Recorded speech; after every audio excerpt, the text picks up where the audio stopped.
오늘은 우리가 자주 볼 수 있는 이 책을 들고 왔습니다. 이 책을 세 권째 사고 있거든요. 이 책이 제일 깨끗해요. 향문사 책을 어떻게 보는지 많이 보신 분들은 아실 거예요. 여기 이 부분이 찢어져 가지고 너덜너덜해져요.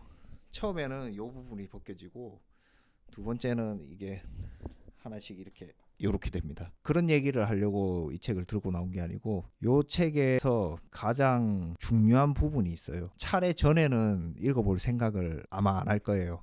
이 책에 뭐라고 적혀 있냐면 머리말 앞에 보시면 이런 말이 있습니다. 내가 오늘 이 책을 읽을 수 있다는 것은 내 생에 가장 기록된 날이다. 훗날 내가 이 책을 다시 손에 들었을 때 오늘과 그날을 비교하고 나의 지식이 넓어졌음을 감개 깊게 느낄 것이다. 복습이 여러분들의 공부에서 가장 효과적인 방법입니다. 시험 날짜는 얼마 안 남았지만 그동안 최대한 도움이 될 수 있도록 제가 노력하겠습니다.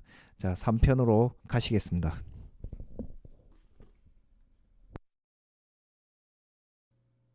3편이 왔습니다. 3편부터는 빨리빨리 가보도록 하시죠. 요거는 치목의 종류에 대한 문제인데 선치법과 당목치법이 나왔습니다. 선치법은 신장하는 지면 부근의 가지를 구부려서 발근시키는 방법입니다. 이렇게 구부려서 발근시키는 방법이고, 당목치법은 신초의 어른 조직에 손쉽게 뿌리가 나오므로 한 번에 비교적 많은 수의 묘를 얻을 수 있다. 이렇게 해서 흙을 덮으면 이쪽에 뿌리가 나서 하나씩 떼서 묻으시면 됩니다. 다음 농작 구조에 대한 문제입니다. 저번 문제는 요게 나왔고 양배추가 나왔습니다. 이게 하배추, 유근, 떡잎이 이렇게 돼 있습니다. 자, 나머지도 이렇게 그림을 그리면서 공부하시면 됩니다. 어려운 문제는 아니니까 던져주는 문제입니다. 다음 화서 꽃차라에 대한 문제입니다. 이거는 단골 문제로서 던져주는 문제입니다. 요게 나왔습니다. 요게 뭘까요? 총상화서라고 합니다. 총상화서.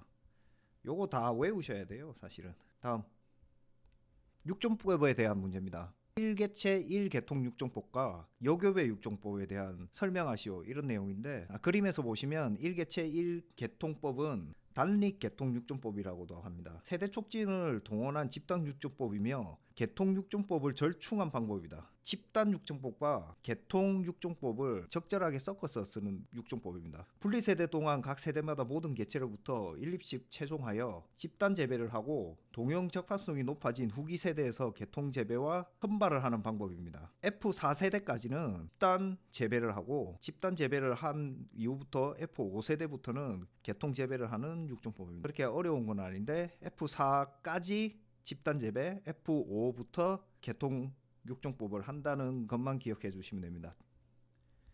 그리고 여교배 육종법, 저번 시간에 설명을 간단하게 드렸죠. 여교배 육종법은 비실용 품종을 1회친으로 하고 1회친, 실용 품종을 반복친으로 합니다. 연속적으로 교배 선발함으로써 비교적 작은 집단의 크기로 비교적 짧은 세대 동안 1회친의 우수한 특성을 이전하여 실용 품종을 개량하는 것입니다. 1회친의 한 가지 특성만 좋은 거를 옮기자고 할 때 여급의 육종법을 사용합니다. 한 가지에서 한 두 가지 정도. 우량한 실용 품종의 한두 가지 결점을 개량하는데 여급의 육종법이 효과적이다. 유종학적 원리는 여교배를 하면서 자식에 비하여 분리되는 유전자형 종류 수는 적으면서 동형적 표체의 비율은 동일하고 원하는 유전자형의 출현 비율이 더 높다는 것이다. 다른 유종 방법에 비하여 양성해야 할 잡종 개체 수가 적으면서 목표 형질의 선발에는 더 유리하다. 1회친의 특성만을 선발하므로 육종의 효과가 확실하고 선발 환경을 고려할 필요가 없으며 재현성이 높다. 목표 형질 이외의 다른 형질에 대한 새로운 유전자 조합을 기대하기 어려운 단점이 있다. 결국은 한 가지의 특성을 실용 품종에 옮기기 위해서 필요한 것입니다. 여교배 육종법. 다음 혼파에 대한 문제입니다. 혼파의 이점이 어떤 것들이 있나 적어내시면 되고, 보통 한 5개 문제가 출제가 되니까 읽어보시고 이해하시고 외우시는 게 가장 좋습니다. 혼파라는 것은 같이 심어서 사료용으로 재배를 했을 때 어떤 이점이 있나, 이런 것들에 대한 문제인데 한번 보시죠. 가축 영양상의 이점. 벽과 목초와 콩과 목초를 섞으면 가축의 영양상에 유리하다. 그건 당연하죠. 그리고 공간 효율적의 이용. 콩가는 넓게 퍼지는 것이고 벽과 화분가 같은 경우는 곱게 솟는 것입니다.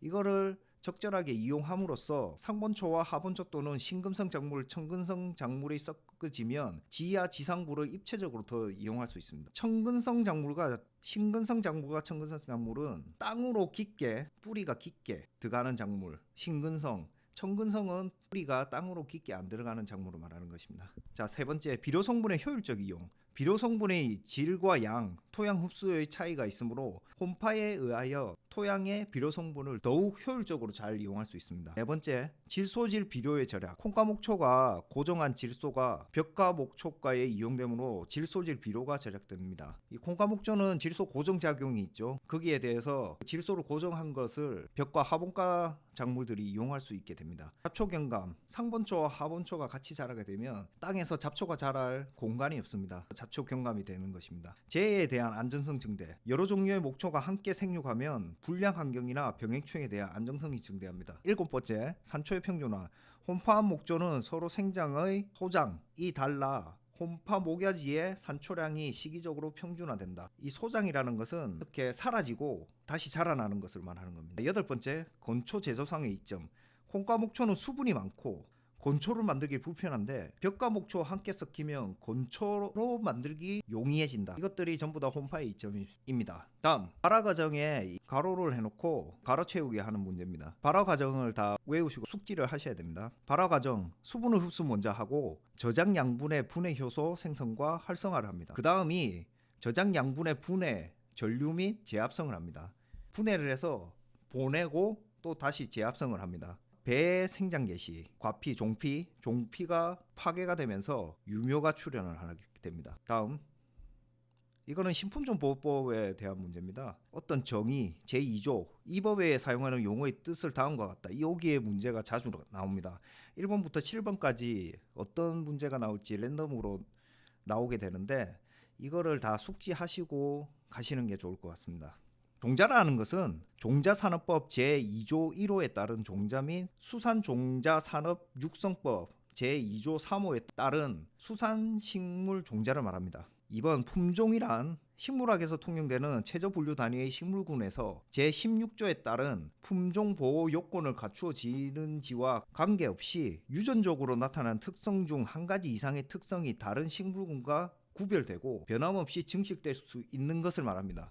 이 품종이라는 단어가 굉장히 좀 어렵죠. 거기까지 외우시고, 육성자란 품종을 육성하는 자나 이를 발견하여 개발하는 자를 말합니다. 품종보호권이란 이 법에 따라 품종 보호를 받을 수 있는 권리를 가진 자에게 주는 권리를 말합니다. 5번, 품종보호권자란 앞에 거는 품종보호권이고 2번 거는 품종보호권자란 품종보호권을 가진 자를 말합니다. 보호품종이란 이 법에 따른 품종보호 요건을 갖추어 품종보호권이 주어지는 품종을 말합니다. 가장 어려운 거 실시란 보호품종의 종자를 증식, 생산, 제조, 양도, 대여, 수출 및 수입 허가나 양도 또는 대여의 청약을 하는 행위를 말합니다.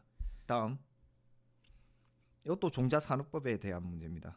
제2조 정의 외우셔야 됩니다. 이 법에 사용되는 용어의 뜻은 다음과 같아. 1번, 종자란 증식용 또는 재배용으로 쓰이는 씨앗, 버섯 종균, 묘목, 포자 또는 영양체, 인, 잎, 줄기, 뿌리 등을 말합니다. 이런 것을 전체적으로 총칭을 해서 종자라는 것입니다. 묘란 재배용으로 쓰이는 씨앗을 뿌려 발화시킨 어린 식물체와 그 어린 식물체를 서로 접목시킨 어린 식물체를 말합니다. 접목묘를 말하는 거죠. 2번, 종자산업이란 종자와 묘를 연구개발, 육성, 증식, 생산, 가공, 유통, 수출, 수입 또는 전시 등을 하거나 이와 관련된 산업을 말합니다. 3번, 작물이란 농산물 또는 임산물을 생산하기 위하여 재배되는 모든 식물을 말합니다. 품종이란 식물신품종보호법 제2조 2호의 품종을 말한다. 품종 성능이란 품종이 이 법에 정하는 일정 수준 이상의 재배 및 이용상의 가치를 생산하는 능력을 말합니다. 가치를 생산하는 능력을 말하는 거죠. 보증종자란 이 법에 따라 해당 품종의 진위성과 해당 품종의 종자 품질이 보증된 최종 단계별 종자를 말합니다. 종자관리사란 제27조에 따라 등록한 사람으로서 종자업자가 생산하여 판매, 수출하거나 수입하라는 종자를 보증하는 사람을 말합니다. 보증하는 사람입니다. 종자관리사는. 종자업이란 종자를 생산, 가공 또는 다시 포장하여 판매하는 행위를 업으로 하는 사람을 말합니다. 8의 육묘업이란 묘를 생산하여 판매하는 행위를 업으로 하는 사람을 말한다. 종자업자란 이 법에 따라서 종자업을 경영하는 사람을 말합니다. 육묘업자란 이 법에 따라 육묘업을 경영하는 사람이라 말합니다. 다음, 종자 모양에 따라서 분류하는 것입니다. 하는데 난형, 방패형, 방추형. 작업형이 있을 때는 종자 모양을 다 외우게 됐었어요. 그냥 필답에서 던져주는 문제였는데 요즘은 그런 작업형이 없기 때문에 종자 모양을 어느 정도 숙지를 하시고 가셔야 됩니다. 그래서 요즘은 좀 보기가 힘들죠. 뭐 종자 샘플 판매하는 사람들, 종자 샘플을 가지고 어떻게 공부하려는 분들이 그거를 직접 눈으로 봐야지 어떤 게 난형이고 방패형이고 방추형이고 알 수 있습니다. 난형이라는 것은 계란 형태의 모양을 말하는 것입니다. 이런 식으로. 방패는 배 모양이고, 방추형은 물레 가락 비슷한 모양, 양끝이 뾰족하고 원기둥꼴의 모양을 이루는 이렇게 끝이 뾰족한 걸 말합니다. 이게 방추형입니다. 그림은 이렇게 계란형은 이런 식으로 되어 있죠. 계란형은 난형, 그리고 방패는 방패 모양. 방패형은 양파하고 파입니다. 방패처럼 생겼죠. 그리고 난형은 고추하고 무종자입니다. 요게 난형, 보리, 풀은 방추형이 됩니다. 다음, 복토의 깊이에 대한 문제입니다. 이건 재배학에 있는 것이고 공무원 시험을 준비하시는 분들은 필히 외우셔야 되는 부분입니다. 종자가 보이지 않을 정도, 그러니까 소림, 목차, 종자, 파, 양파, 당근, 상추, 유채, 담배 등 0.5에서 1cm, 양배추, 가지, 토마토, 고추, 배추, 오이, 순무, 차조기 1.5에서 2cm, 조, 기장, 수수, 호박, 수박, 시금치, 무 2.5에서 3cm, 보리밀, 호밀, 기리, 아나모네 3.5에서 4cm, 콩, 팥, 옥수수, 완두, 강낭콩, 잠두 5에서 9cm, 감자, 토란, 생강, 크로커스, 글라디올로스 10cm 이상, 마늘처럼 그렇게 돼 있는 것들을 심는 거예요. 그래서 엄청 크죠. 엄청 큰 거를 심기 때문에 10cm 이상 흙을 덮어야 됩니다.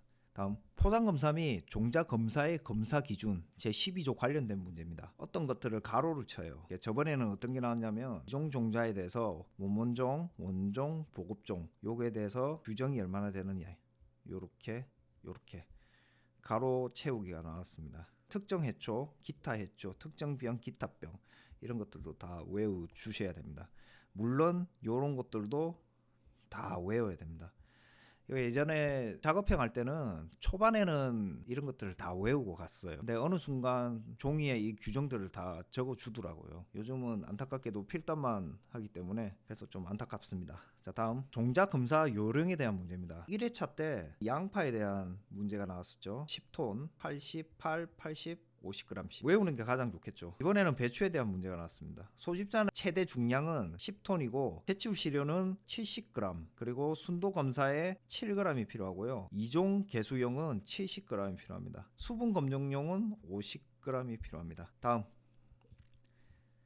이건 육종학에 대한 문제인데 약배양이 뭔지, 세포융합이 뭔지에 대한 정의 그리고 설명 이런 것들을 적어놓은 내용입니다. 서술하라는 내용입니다. 약배양은 호박이란 식물의 웅성 생식기관으로 꽃가루 화분이 들어있는 주머니를 말합니다. 여기 보면 앤서가 있죠. 요 주머니를 말합니다. 배양이란 어린 꽃밭을 기내에 배양하여 소포자나 어린 꽃가루로부터 반수성 캘러스를 보면 이런 것들이 캘러스라고 합니다. 캘러스나 배를 유도하여 반수체 또는 2배성 반수체를 얻는 것을 말합니다. 소포자란 사분자기 이후로부터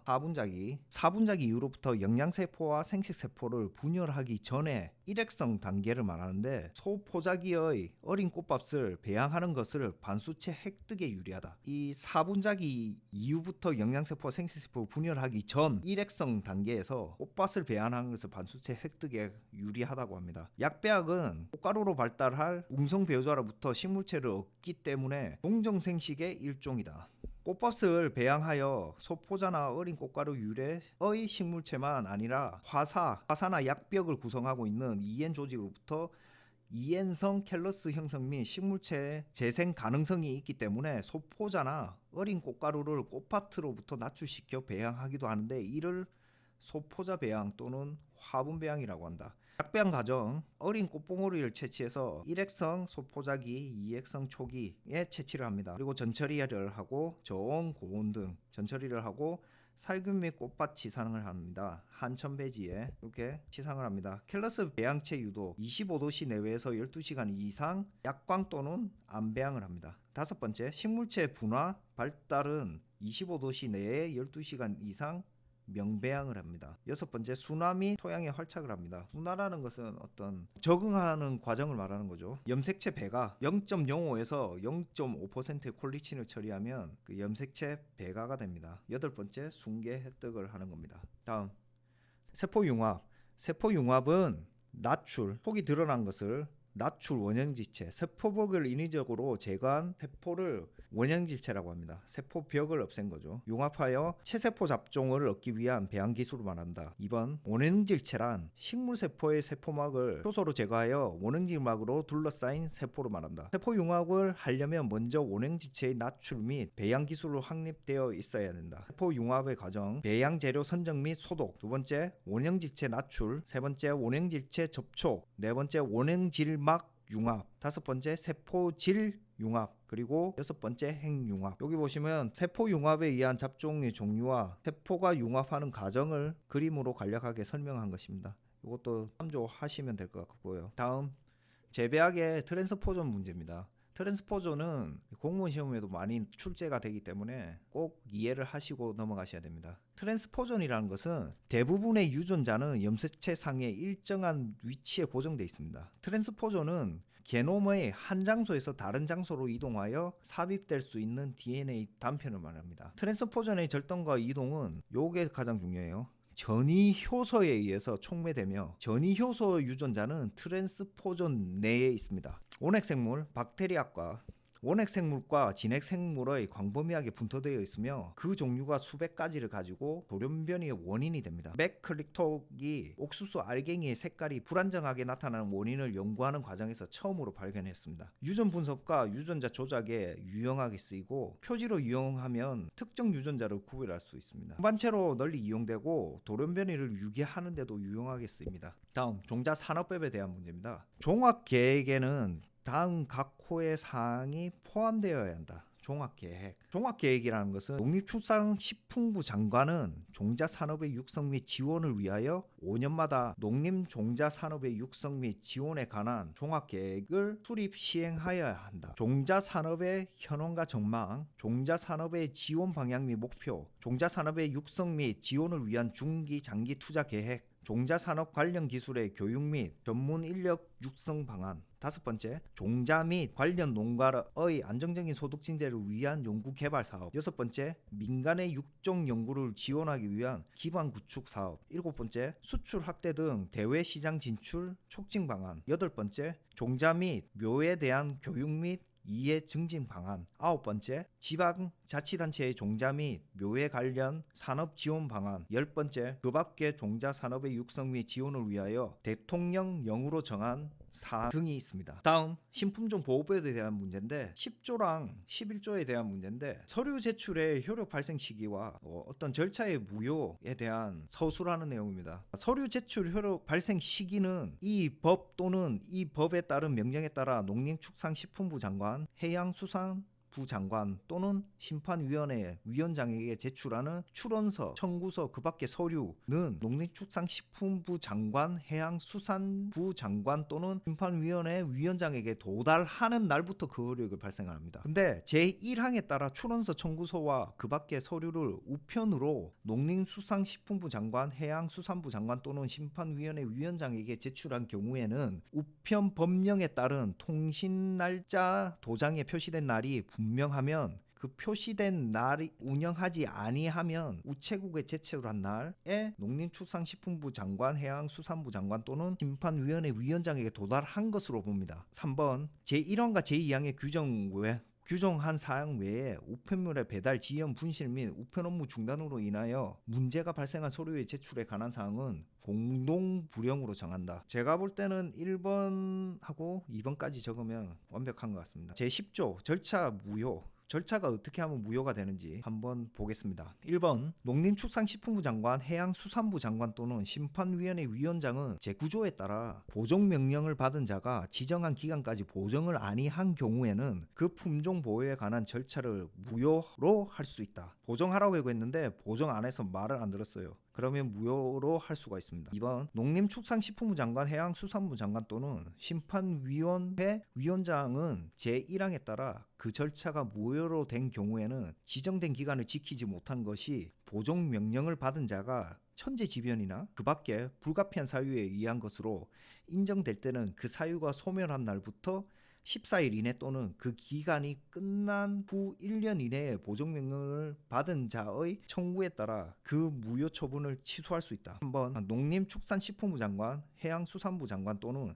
심판위원회 위원장은 제1항에 따라 무효 처분 또는 제2항에 따른 무효 처분을 취소 처분을 할 때는 지체 없이 그 보정명령을 받은 자에게 처분 통지서를 송달해야 된다. 처분을 해서 통지서를 필히 송달해야 된답니다. 1번만 적으면 될 것 같아요. 다음 규격매의 규격 기준 제34조에 대한 문제였습니다. 문제는 배자두 매실에 대한 문제였습니다. 배자두 매실에 대한 문제였고 여기서 어떤 가로 채우기 120 이상, 80cm 이상 이런 것들 가로 채우기에 대한 문제가 나왔을 거예요. 이것도 아마 가로 채우기. 그래서 요거는 다 외우셔야 된다는 거죠. 요 옆에는 그냥 참고 사항으로 제가 같이 들고 왔습니다. 한번 읽어보시면 될 것 같아요. 이 표 그리고 이 표 자주 나오는 문제니까 꼭 외워두시길 바랍니다. 다음 재배학 원론에 대한 문제입니다. 아마 이 페이지가 나왔을 때 마지막으로 빡세게 외워야 될 부분이거든요. 이제 공부가 끝났다라고 생각할 때입니다. 재배학 원론에서 나오는 작물별 안전저장의 조건입니다. 꼬조리 다 외우셔야 됩니다. 한번 읽어보겠습니다. 쌀 안정저장 조건은 온도 15도씨, 습도 70%, 수분 함량 15에서 16%, 공기 조성은 산소 5에서 7%, 탄산가스 3에서 5%로 유지하면 더욱 안전하다. 기타 곡물 미국에서는 1년간 안정저장을 위하여 수분 함량의 최고 한도로 옥수수, 수수, 기린은 13%, 보리는 13에서 14%, 콩은 11%로 적용한다. 5년 이상 장기 저장하려면 수분 함량은 2% 정도 더 낮게 측정을 하면 됩니다. 세 번째, 식용 감자 및 시감자. 안정 저장 조건은 3에서 4도씨, 좀 낮죠. 상대 습도는 85에서 90% 높죠. 수확 후 2주간 바람을 잘 통하는 10에서 15도씨의 서늘한 곳에서 습도는 다소 높게 유지하여 큐어링을 시킵니다.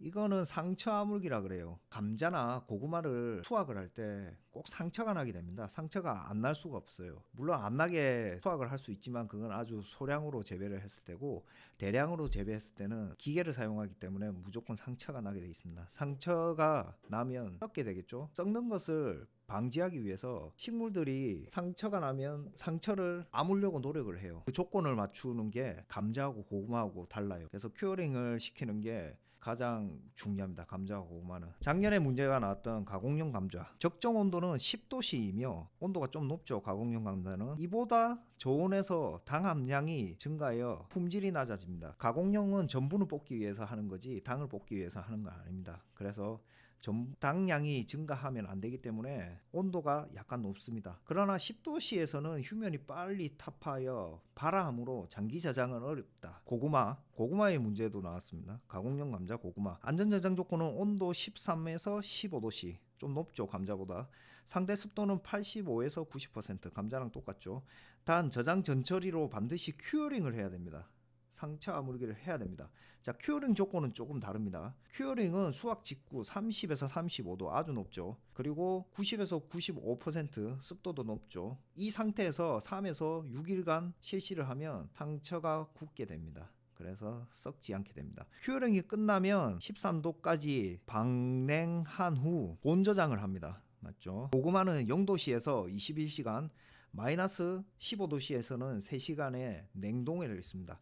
예전에 제가 고구마를 수확을 해가지고 창고에 놔뒀어요. 상처 아물기를 무조건 했죠. 창고에 놔뒀는데 이게 나중에 겨울쯤에 꺼내서 보니까 새까매졌어요. 얼어서 이게 냉동해를 입어서 피해를 받은 거예요. 고구마를 한번 썩으면 다 썩어버려요. 버렸던 기억이 있습니다. 6번째, 과실. 대부분의 과실은 0에서 4도씨, 상대 습도 80에서 85%에 저장하는 것이 알맞다. 여러분들 사과나 배 같은 거 냉장고에 보관하죠. 그렇게 생각하시면 됩니다. 엽근체류입니다. 무 같은 거. 대부분의 엽체류는 상추 생각하시면 돼요. 상추를 어떻게 보관하죠? 온도 0에서 4도씨 그리고 습도가 높게 90에서 95%에 저장하는 것이 알맞다. 고춧가루는 약간 달라요. 수분 함량이 11에서 13%, 저장고의 상대 습도는 약 60%, 습도를 낮춰야 됩니다. 안전저장 조건이다. 수분이 10% 이하로 건조되면 탈색이 됩니다. 빨간색이 안 돼요. 그리고 19% 이상이 되면 갈변을 하게 됩니다. 마늘 상온 저장은 0에서 20도씨 그리고 상대 습도 70%좀 낮게, 저온 저장은 3에서 5도씨 그리고 65%가 알맞다. 단 수확 직후의 마늘은 수분 함량이 약 80%나 되므로 예건 과정을 거쳐서 수분 함량을 65%로 낮추어야 합니다. 예전에 마늘 농사 하시는데 보면 마늘 말리는 창고가 있어요. 따로 수확 직후 마늘의 수분 함량을 약 80%니까 이걸 낮추기 위해서 이렇게 창고 같은 데서 마늘을 말려요. 요즘은 그 건조기라는 게 있어가지고 건조기를 돌리면 되지만 예전에는 그런 창고들이 있었다. 지금도 있습니다. 바나나가 가장 중요해요. 바나나가 열대작물이잖아요. 어떻게 저장해야 되는지 한번 보시죠. 열대작물이므로 13도씨 이상 저장하며 13도씨 이하는 냉해를 입는다. 한번 냉장고에 한번 넣어보세요. 어떻게 변하는지 보실 수 있습니다. 그렇지만 어떤 유튜브를 보니까 바나나를 오래 보관하는 방법이라 해서 바나나를 얼리더라고요. 그 방법을 아직 사용하지는 않았는데 그 방법도 한번 괜찮을 것 같더라고요. 한번 실험해보고 제가 말씀드리겠습니다. 다음, 포장검사 병주 판정 기준에 대한 문제입니다. 이거는 어떤 것이 나올지 모르는데 뒤에 표가 더 있어요. 각 작물별로 다 있기 때문에 현실적으로 힘들기 때문에 이것을 최대한 기출 문제 위주로 외우시면 될 것 같아요. 가로 채우기예요. 특정 병의 키다리병이고 증상을 나타내는 주, 이런 식으로. 이삭도열병은 이삭의 3분의 1 이상 불임 고사된 주. 도열병은 위에서부터 3엽의 각 15개 이상 병반이 있거나 연면적 30% 이상 이병된 주. 이거를 해야 될 것 같은데.